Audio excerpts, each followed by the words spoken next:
Dalam nama Bapa dan Putra dan Roh Kudus. Amin. Saudara-saudari yang terkasih dalam Tuhan kita Yesus Kristus, Shalom. Hari ini kita memasuki hari Minggu kedua masa Prapaskah. Masa Prapaskah menawarkan rahmat pertobatan untuk kita semua manusia yang telah dibelenggu oleh dosa.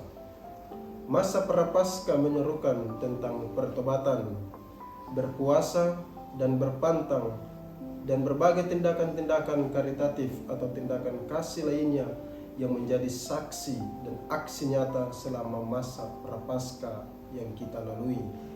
Semangat berpuasa, berpantang, dan mati raga mengingatkan kita bahwa pertobatan itu bukan sekadar berjanji untuk tidak melakukan dosa lagi, tetapi kita harus berbalik kepada Tuhan sambil merendahkan hati, mengubah pikiran, dan mengoreksi kehendak seturut dengan kehendak Kristus yang menjadi penuntun arah untuk kita melangkah.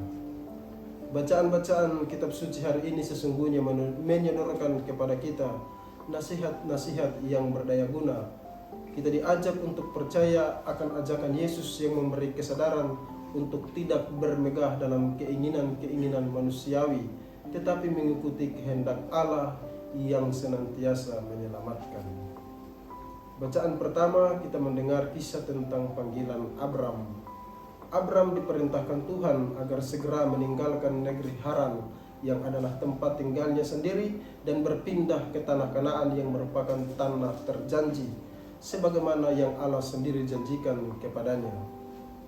Di sana Allah bersabda kepada Abram, "Tinggalkanlah negerimu, sanak saudaramu, dan rumah bapamu ini, dan pergilah ke negeri yang akan kutunjukkan kepadamu."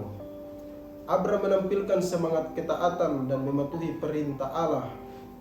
Berkat kesetiaan Abram kepada Tuhan, ia lalu diberi ganjaran dengan segala macam berkat yang melimpah, seperti diberikan keturunan yang banyak, bagaikan pasir di pantai dan bintang di langit. Selain itu, Abram juga dianugerahi tanah terjanji, tanah Kanaan yang sangat berlimpah dengan susu dan madu. Kita belajar dari kisah Abram terutama tentang kesetiaan dan kepasrahan dirinya yang total kepada kehendak Allah. Seperti Abram yang berani meninggalkan segala sesuatu termasuk negerinya dan mengikuti kehendak Tuhan, kita pun hendaknya demikian. Dalam konteks ini, kita tidak perlu meninggalkan tempat kelahiran kita untuk pergi ke luar negeri atau entah kemana saja. Tetapi dalam pengertian yang paling sederhana, perintah "tinggalkanlah dirimu" mau mengajak sekaligus menyadarkan kita untuk bisa bergerak dari segala pola manusia lama dan yang penuh dengan kemunafikan dan dosa untuk masuk dalam pola dan gaya hidup yang selaras dengan kehendak Tuhan. Kita mesti berani untuk membongkar atau meninggalkan kebiasaan-kebiasaan yang kurang dalam diri kita dan membiasakan diri dalam hal-hal yang baik dan benar. Dengan kata lain, kita mesti beralih dari yang buruk kepada yang lebih baik, sembari menyandarkan seluruh hidup kita kepada Tuhan. Santo Paulus dalam suratnya kepada Timotius meyakinkan kita orang beriman bahwa kita tidak menyandarkan hidup kita pada Tuhan, kita akan mengalami keselamatan.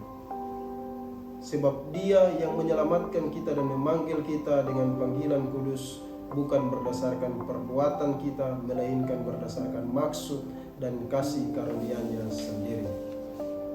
Senada dengan itu, penginjil Matius meyakinkan dengan sungguh kepada kita semua bahwa kita ini harus setia beriman dan percaya kepada Tuhan, lalu taat pada perintahnya. Kita akan selalu mengalami sukacita dalam berbagai karya dan pekerjaan kita. Peristiwa transfigurasi di mana Yesus berubah rupa di Gunung Tabor, sebagaimana yang kita dengar bersama dalam Injil hari ini, hendak memperlihatkan kepada kita semua bahwa kita setia berkanjang dalam naungan kasih Allah. Hidup kita senantiasa diwarnai oleh kasih dan sukacita. Saudara-saudari yang terkasih, kita dekat dan selalu ada bersama dengan Yesus, maka selalu ada kasih dan sukacita dalam hidup kita. Pengalaman Petrus, Yakobus dan Yohanes di atas Gunung Tabor menjadi bukti nyata bagi kita tentang hal ini.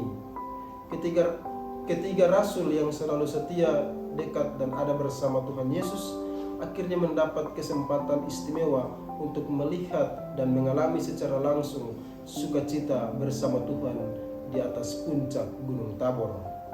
Pengalaman sukacita itu diungkapkan secara terang benderang oleh Petrus.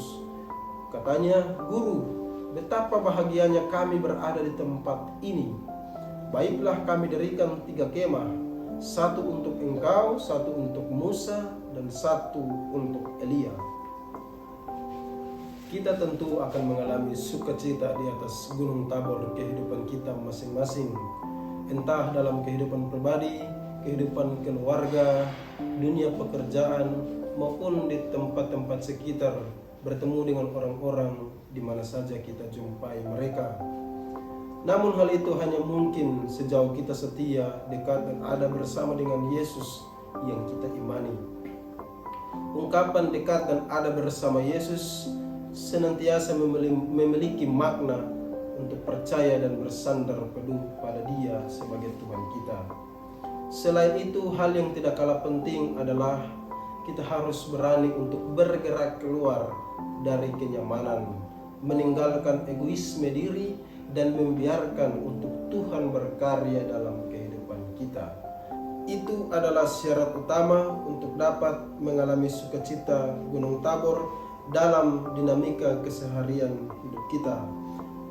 Marilah dalam terang sabda Tuhan hari ini kita diajak untuk senantiasa mengisi hari-hari selama masa Prapaskah ini dengan berpantang, berpuasa, sembari terus untuk berbuat baik, bermadragah kepada sesama sebagai bentuk nyata sikap tobat hati kita. Semoga Tuhan memberkati kita. Amin. Dalam nama Bapa dan Putra dan Roh Kudus. Amin.